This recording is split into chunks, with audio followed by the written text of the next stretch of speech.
네, 안녕하세요. 이학종 관세사라고 합니다. 웰페이스에서 관세평가를 강의하고 있고요. 관세평가의 전반적인 부분에 대해서 여러분들에게 배포하는 무료 강의를 한 5시간에서 6시간 정도에 걸쳐서 여러분들께 제공을 해드릴 예정입니다. 여러분, 관세평가는 관세사 2차 시험 중에 3교시에 치러지는 과목이고요. 여러분들 다 잘 아시다시피 이 관세평가라는 과목의 특성부터 간략하게 먼저 설명을 드리자면, 외워야 되는 범위가 타 과목에 비해서 조금은 적어요.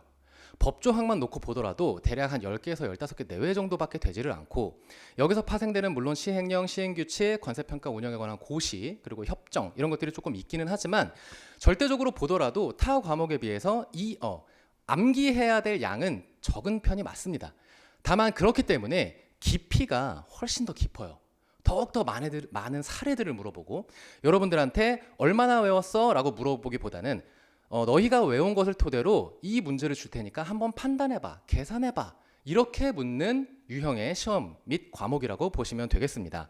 자, 제가 왜 이 부분을 말씀을 드렸냐면, 외워야 될 건 조금 적기는 하지만 이해해야 되는 깊이가 타 과목보다 좀 깊다라고 말씀을 드렸잖아요. 결국은 이 친구도 공부해야 되는 게 많다라는 소리예요. 그래서 제 관세평가 강의가 기본 강의만 하더라도 3개월에 걸쳐서 주 2회 3시간씩 걸쳐서 진행이 되는데, 선생님 방금 5시간에서 6시간 정도로 간추리신다고 말씀하셨잖아요. 네, 그 많은 양을 사실은 5시간, 6시간 내에 다 간추리는 것은 불가능해요. 그래서 제가 많은 고민을 했습니다. 여러분들한테 그래도 조금이라도 더 도움이 되는 이 강의를 찍으려면 어떻게 제공을 드려야 될까 고민을 했었는데, 제가 문득 이 생각이 들더라고요. 제가 강의를 하면서 여러 수험생들이 공통적으로 특히 초반부 기본 이론 배우실 때 이 질문, 애로사항들을 많이들 하세요. 선생님, 제가 이 수업 시간에 뭘 하는지는 알겠는데 그 단편적인 이론들은 제가 이해를 했는데 지금 뭘 하고 있는지 모르겠어요. 혼돈의 카오스입니다. 이런 말들을 하세요. 그래서 제가 그때마다 말씀을 드린 게, 여러분들 그 애로사항이 발생하는, 그 헷갈리는 게 나오는 이유가 이 전체적인 관세평가의 흐름, 그리고 이 구조, 이 관세평가라는 행위가 어떠한 순서와 어떠한 로직에 의해서 굴러가는지 아직 머릿속에 제대로 잡혀있지 않으시기 때문에 그러한 혼란이 오시는 겁니다 라는 답변을 드리고, 그래서 한 30분, 40분 정도 시간을 갖고 막 전체적인 구조를 설명드리는 게 항상 진행되어 왔었어요. 그래서 이 5시간 혹은 6시간에 걸쳐서 제공을 드리는 강의가 여기에 조금 더 중점을 두고 전반적인, 즉 숲을 보는, 숲과 구조를 볼 수 있는 강의로 촬영을 하면 여러분들이 본격적으로 공부를 시작하시기 전에 훨씬 더 편안하게 접근을 하실 수 있겠다라는 생각이 들었습니다. 그래서 오늘은 막 깊게 내려가고 하나 무의미해요. 왜냐? 이따가 볼 것 중에 한 파트만 찍더라도 걔는 막 3시간, 4시간 강의를 해야 되는 파트들도 있거든요. 그거를 지금 전반적으로 할 때 막 깊게 설명한다? 무의미합니다. 그래서 구조론적인 접근을 통해서 여러분들께 강의를 제공드릴 계획입니다. 그래서 타이틀도 보시면 관세평가 개론, 어떤 심화, 사례 이런 거라기보다는 개론적인 측면으로 접근을 하겠다라고 말씀을 드리면서 강의를 시작해 보도록 하겠습니다. 자, 컨텐츠에는 전체적인 관세평가가 무엇이다 하면서 수출 판매, 배제서 막 이렇게 나와 있는데 지금 당장 보시면 이해가 안 되실 거예요. 그래서 넘어가겠습니다. 이 부분은 제가 이따가 다이어그램처럼 어떤 도표가 있을 거예요. 관세평가가 이런 식으로 가시면 되는 겁니다. 그거 보시면 이해가 되실 거예요. 자, 우리가 이거를 관세평가란 것을 학습하기 전에 있어서 도대체 관세평가가 뭔데? 이거에 대해서 먼저 볼 필요가 있겠죠. 그래서 관세평가란 무엇인가? 이 평가를 하는 그런 방법들은 무엇인가? 라는 것에 대해서 먼저 살펴보도록 하겠습니다. 자, 관세평가를 알기 전에 우리가 단어부터 하나씩 뜯어서 볼까요? 관세평가입니다. 관세평가. 예전에는 이 관세란 것도 사실 낯선 단어였어요. 하지만 지금은 여러분들 많이 익숙하실 거예요. 왜? 우리 직구를 되게 많이 하니까. 여러분들 직구도 되게 많이 하시니까 막 내가 어디서 해외에서 막 신발 막 구하기 힘든 거 막 사요. 들어오는데 막 갑자기 막 문자 날라와요. 세금 내라고. 그래갖고 내가 물품을 수입할 때는 관세란 거를 내야 되는구나 라는 것들이 이제는 어린 친구들까지도 다 아시더라고요. 자, 방금 제가 수입 물품 들어올 때 관세를 부과한다라고 말씀을 드렸죠. 즉 관세란 것은 물품이, 즉 외국 물품이 우리나라로 수입이 될 때 그 물품에 대해서 부과하는 세금이 곧 관세입니다. 자, 이 관세를 부과하는 이유는 간단해요. 외국에 있는 물품들이 너무 무분별하게 우리나라로 들어오게 되면 우리나라의 산업이나 어떤 경쟁력을 해칠 우려가 있으니까 샥 봐가지고 관세를 부과함으로 인해서 어떤 우리나라 산업을 보호할 수도 있고요. 국민 경제 발전, 또 세수익을 통해서 이걸 국가 예산으로 반영을 시키면서 국민 경제 발전에 이바지하겠다라는 어떤 목적들도 있어요. 즉, 결론은 수입되는 물품에 대해서 부과하는 세금이다. 아주 간단하죠. 자, 그리고 이러한 세금을 부과하기 위해서는 우리가 세금을 부과하는 프로세스를 알 필요가 있어요. 자, 하지만 여러분들이 이미 다 알고 계세요. 우리 부가가치세를 생각을 해볼까요? 자, 제가 편의점에 가서 1,000원짜리 물을 삽니다. 물론 우리가 시중에서는 부가가치세가 다 포함되어 있는 가격으로 사기 때문에 별도로 지불하지는 않습니다만 부가세 별도 막 이런 거 또 많기 때문에 여러분들 잘 아실 거예요. 우리 부가세 별도인 물건 살 때 어떻게 합니까? 1,000원짜리 물건을 사는데 부가세가 별도래요. 1,000원짜리. 자, 그럼 우리 바로 계산 가능하죠. 부가세 우리 10%잖아요. 그래가지고 나는 1,000원짜리 물건을 사면서 얼마를 더 냅니까? 100원을 더 내죠. 뭐로? 이거는 부가가치세로. 우리가 세금, 여기가 지금 세금이란 말이에요. 이 세금을 뽑아내기 위해서 두 가지가 존재하죠. 첫 번째, 세율이란 게 존재합니다.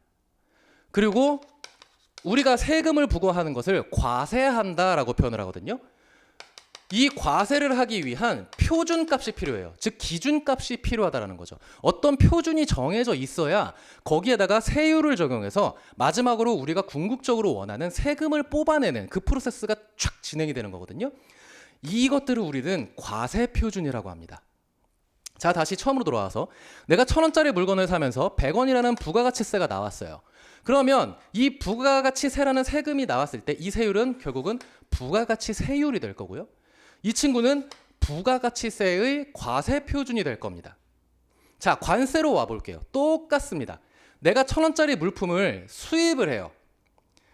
그렇다면 이것이 관세의 과세 표준이 될 겁니다. 이 과세 표준에 관세율을 곱하죠.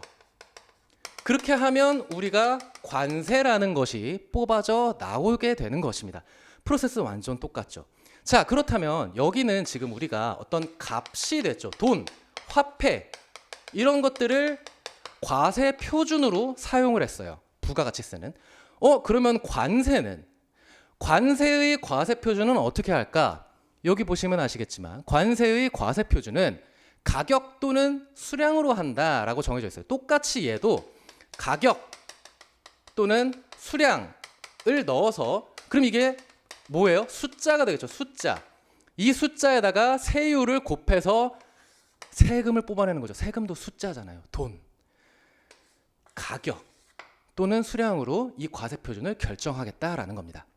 자, 여러분. 근데 사실상 지금 이 수량은 안 써요. 그래서 99.9% 전부 다 가격으로 간다. 즉 뭐다? 돈이다. 돈. 내가 이 물품을 수입하기 위해서 지불하는 돈. 물품에 대한 대가. 내가 이 친구랑 물품을 사올 때 뭘 합니까? 거래를 하잖아요. 거래하기 위한 가격, 즉 거래 가격. 이런 것들이 관세의 과세 표준이 될 것이다. 그렇게 해서 뽑혀 나오는 것이 관세다. 우리는 관세가 무엇인지 방금 이해를 했습니다. 자, 그렇다면 평가는 뭘까요? 우리가 관세 평가를 이제 하기 전에 본격적으로 학습하기 전에 관세 평가가 도대체 뭔지를 알아보고 있는 과정 중에 있습니다. 평가, 사전적인 정의는 어떠한 물건의 가치를 다른 물건으로 나타내는 것이라고 나와 있어요. 다른 물건 여러분 화폐가 될 수도 있죠.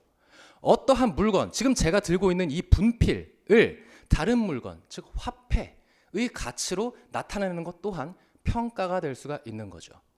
뭐 예를 들면 이 승용차는 아파트 한 채 값이다 라고 될 수도 있겠지만 이 시계는 1,000만 원짜리다 라고 하는 것처럼 1,000만 원이다, 돈이라는 다른 물건, 화폐 가치로 환산 이런 것들을 평가한다 라고 표현을 할 수가 있게 되는 겁니다. 자, 그러면 이 두 가지를 합쳐볼까요? 이제 우리가 학습할 관세평가. 이것이 무엇일까? 결론은 수입 물품에 내가 부과하기로 하는 이 관세가 잘 뽑혔나? 이거를 보기 위해서 제일 중요한 게 사실 이거예요. 자, 왜 그러냐? 세율은 부가가치세 10% 하나 딱 정해져 있잖아요. 관세도 딱 정해져 있어요. 0%, 그다음에 6.5%. 자, 기본 세율 기준입니다. 우리 FTA 막 협정 이런 거 해가지고 예외적인 세율 적용받는 거 말고 8%, 13% 크게 이렇게 네 가지 체계로 구성이 되어 있거든요. 이 8%가 압도적이에요. 그리고 한 가지 물품에 대해서 이 세율이 딱 정해지잖아요. 바뀌지 않아요. 이 물품이 다른 물품으로 바뀌지 않는 한. 자, 그렇다면 우리가 관세를 뽑아내기 위해서 두 가지가 필요했었죠. 관세의 과세 표준, 즉 돈. 이 물건 얼마야? 이게 하나가 필요했었고, 두 번째 세율이 얼마야가 필요했었어요. 이 두 가지가 정해지면 관세는 뽑혀 나오게 되어 있어요. 자, 근데 세율이 고정이네. 이 물품 봤더니 8%짜리예요. 그러면 얘네 다 적용될 일 없거든요. 세율은 정해져 있어요. 그러면 뭐에 따라서 세금이 달라지겠습니까? 가격. 이 가격에 따라서 관세가 달라지죠. 자, 100원짜리에 10%, 만약에 관세율 10%짜리라고 가정을 하면 이거 10원이죠. 근데 이 물품 가격이 뛰었어요. 200원으로. 관세율은 고정이죠? 그럼 20원이에요. 자, 세수익이 10원이냐 20원이냐 어떻게 지금 변동되고 있습니까? 얘에 따라서 변동되고 있죠. 즉 뭐다? 관세를 뽑아내기 위해선 사실은 얘네가 진짜 중요하다. 가격이. 수입되는 물품의 그 가격이 진짜 중요한 거예요. 그래서 관세평가라는 것은 수입 물품에 부과되는 관세, 이걸 우리가 뽑아낼 거예요. 그 친구의 과세 가격을 결정한다.